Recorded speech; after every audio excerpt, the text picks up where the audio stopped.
فرقتكم هباء ولستم مع الحياة وأنتم هذا الهوى أو خيال قضي غربة.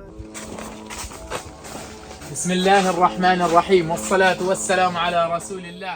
U zot aytdilar: kim bir mu'minning dunyodagi g'am tashvishlardan birini yengillashtirsa, Alloh qiyomat kuni uning g'amlaridan birini yengillashtiradi. Mana shu chodir orqali biz bu oila boshlig'ining dunyodagi og'ir tashvishlardan birini yengillashtirdik. Chunki g'azoda qish faslida bizni kuchli yomg'irlar va shamollar qiynaydi. Bu sadaqa sabab qiyomat kuni Ar-Rahmonning soyasida bo'lishingizni nasib qilsin. Alloh mol-mulkingizga va farzandlaringizga baraka bersin.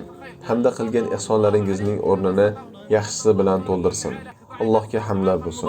والحمد لله رب العالمين. شكرا شباب الأوزبك على هذه الخيمة وربنا يسترها معاكم زي ما سترتونا إن شاء الله.